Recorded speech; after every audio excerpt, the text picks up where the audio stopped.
This is the Marriage Podcast, and I'm your host, Alexandra Stockwell.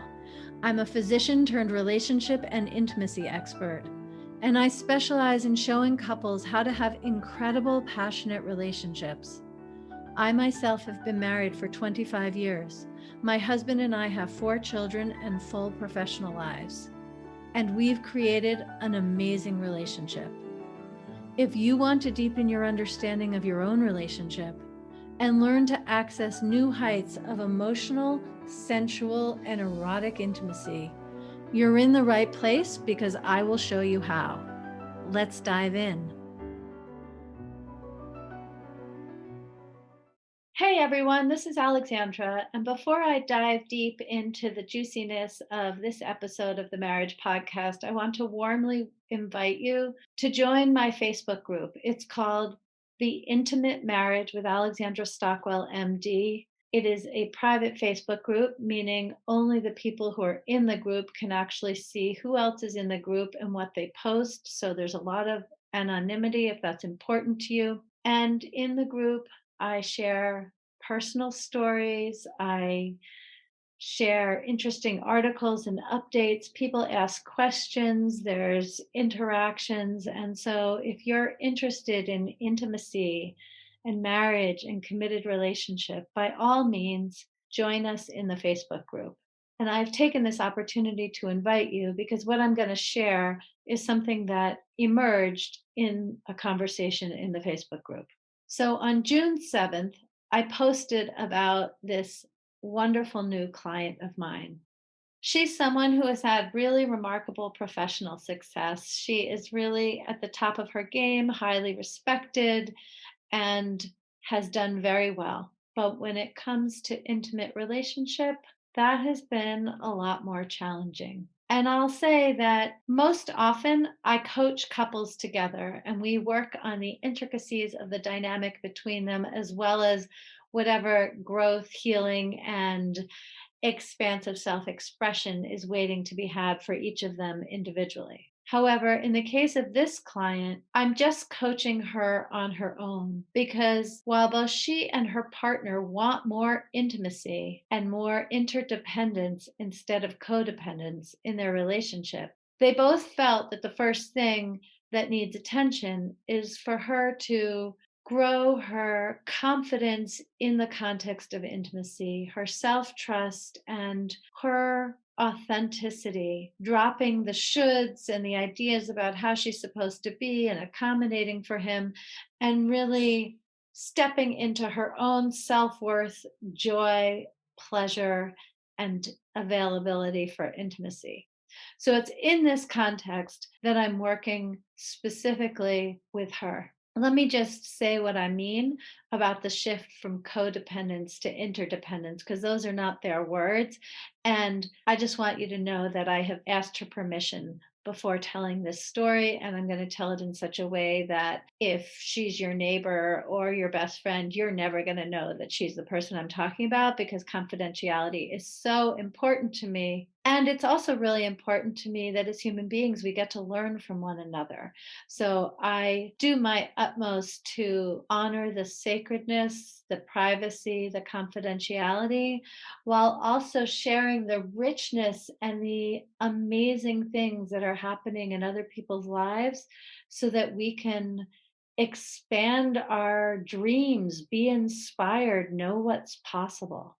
So, back to codependence and interdependence. The quickest way that I can say what each of them is that in codependence, a person is looking for validation from the other person. Instead of trusting themselves, what they're saying, doing, thinking, and feeling is mediated by how they think it's going to be for the other person and wanting the other person to affirm them rather than being connected with their own intrinsic affirmation. In the case of interdependence, you have a relationship where each person is sovereign, whole, taking responsibility for their own experience, happiness, speaking up when something needs to be spoken, staying quiet when that's when they choose.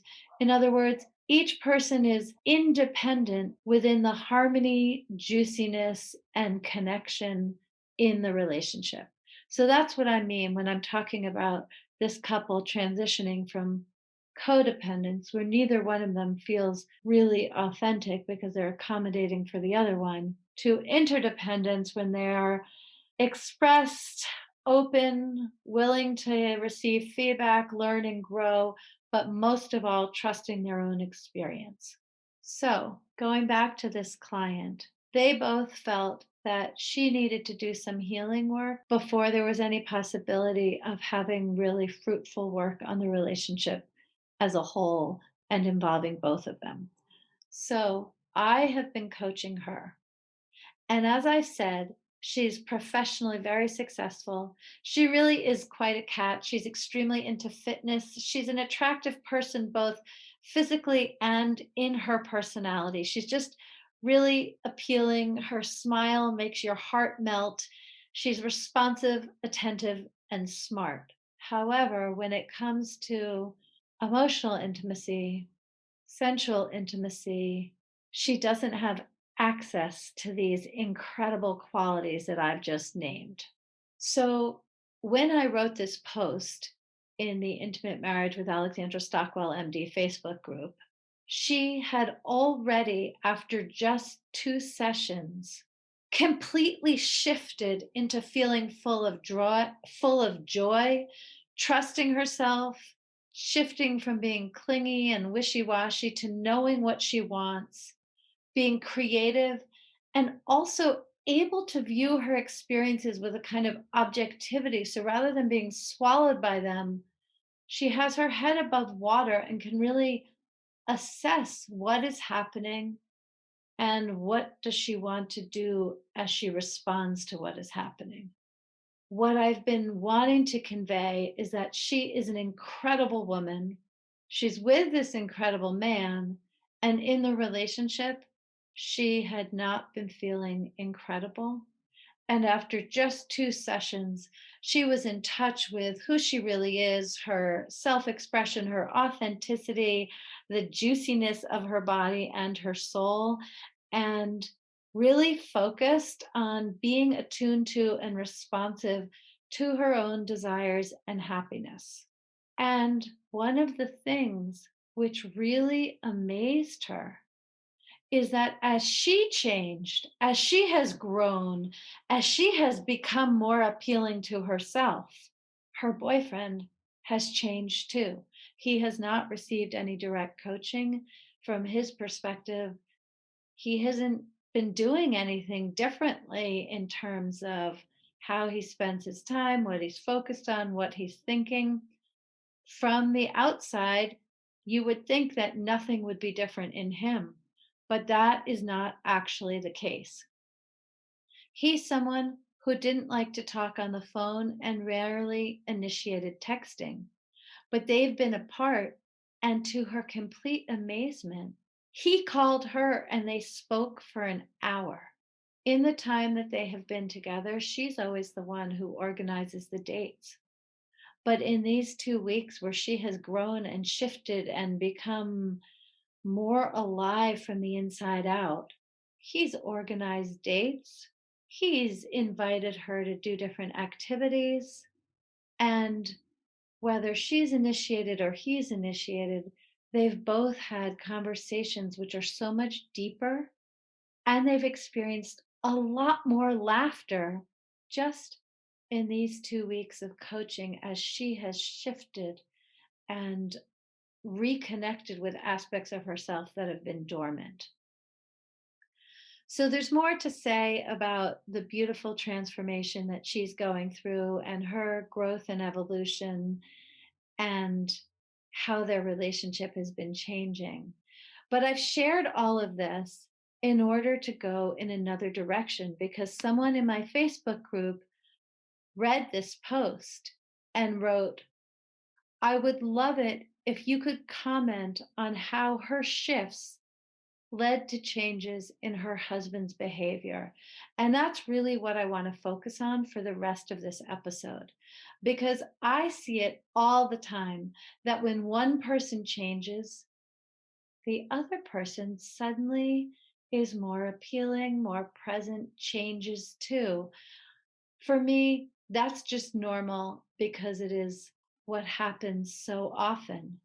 But this question, asked by someone who is a very smart, accomplished woman herself, is something that most people are surprised by and don't expect it. In fact, this client that I've just talked about, she's been surprised at how much he's changed when her focus was only on her own changes. So I know that this is something which is not intuitive, not commonly understood, and certainly not expected. And so I want to answer this comment on how her shifts led to changes in his behavior. Before going further into this, I'll also say that when couples reach out to me when they're having difficulties, now many couples reach out wanting coaching when things are going very well and they want to benefit from my guidance and expand and really reach new heights that they haven't gotten to on their own. That's one kind of couple that I coach. Then there's another kind of couple that reaches out because things are challenging, things are tough, communication isn't easy, and a lot of it isn't successful. In that kind of situation, typically, when I first speak with the couple, I'm going to talk in heteronormative terms. He's very clear about exactly how she needs to change in order for their relationship to be healthy, whole, and exciting for both of them again. And she's really clear exactly how he needs to change. Now, she doesn't know how to get him to change, and he doesn't know how to get her to change, but they're both super clear on what the other one needs to do in order to improve the relationship. That's where things start.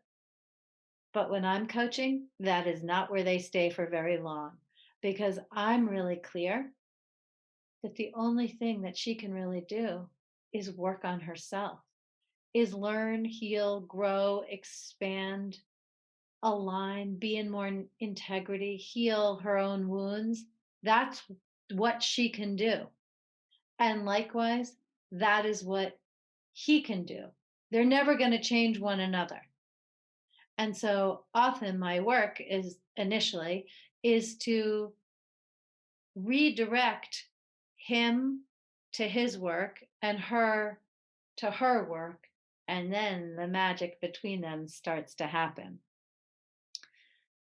Now, one reason to focus on your own work is because really that's all you can ever truly affect, at least directly. And you do need to do your own work in order to have a great relationship. But it also is true that when you do your own work, you will be doing things which often facilitate change in your partner. I'm not suggesting you have your focus on that. If you're doing your work as a means to an end, then this doesn't work. But if you are really focused on your own growth, empowerment, sovereignty, and ability to give and receive love, you're going to find some amazing shifts happening in your partner. So, again, getting back to this comment on my post in the Intimate Marriage with Alexandra Stockwell, MD Facebook group, I would love it if you could comment on how her shifts led to changes in her husband's behavior. And this is how that works. We are not independent human beings. That is true in general, and it is also true when you are living with another person and your lives are intertwined. There is a dynamic that exists between the two of you. In fact, when I'm coaching, I often refer to the culture of the marriage, and that is co created, and both people are participating in it. So if the two of you are used to interacting in a certain way, whenever he says something, you become defensive. Whenever you say something, she becomes uncomfortable and changes the topic. I mean, there's all kinds of dynamics which are really wonderful, but I'm pointing to the ones that are challenging. And the dynamic between you is co created. And as soon as one of you shifts and genuinely evolves, that dynamic between the two of you is no longer present because you've shifted your side of it.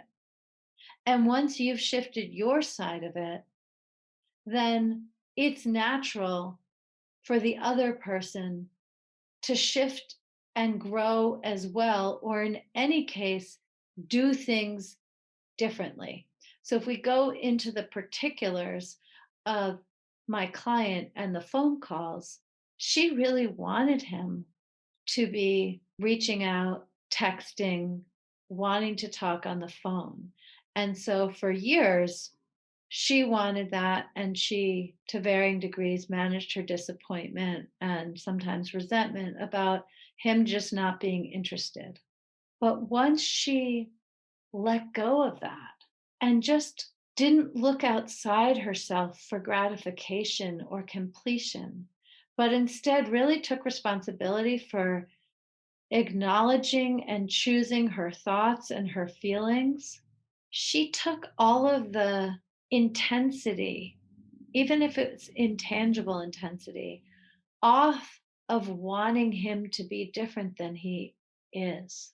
And as soon as she removed the shoulds, as soon as she removed any sense of wanting him to be other than who he is, which naturally happened when she was focused on her own experience and providing for her own emotional needs, then with that gone, there was space for new desires, new ways of interacting, new thoughts, feelings, and opportunities to arise in him.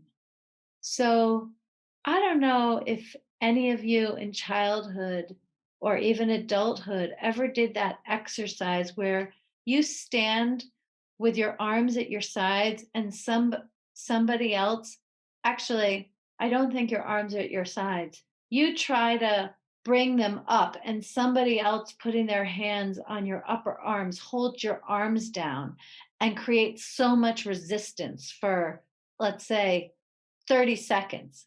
And then the person takes their hands off of you, and your arms just float upward without any of that resistance.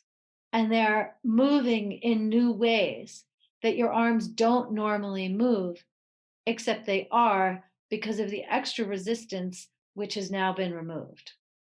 Likewise, we don't actually know what our partner's native way of being is if they are experiencing our judgment and dissatisfaction with how they are being. It creates a kind of entrenched dynamic. And when we just pull our attention off of them and drop the dissatisfaction, the judgment, and the really lack of approval, and just turn our attention to our own experience and how we can improve ourselves, it just is very common that our partners feel more spaciousness, and the way that they show up is more lovely and more appealing. And so, if you're trapped in a dynamic where you're dissatisfied with your partner, do what you can to take your attention and energy off of your partner in this regard, and instead turn inward and look for, how do you want to feel, and how can you give that to yourself, and be joy filled and interact with your partner from there. And you may just notice your partner showing up more in the way that you had previously wanted. Thank you for joining me for this episode of the Marriage Podcast. Please rate and review the show on iTunes. It really makes a difference. And if you have a question or a comment, reach out to me via my website at alexandrastockwell.com.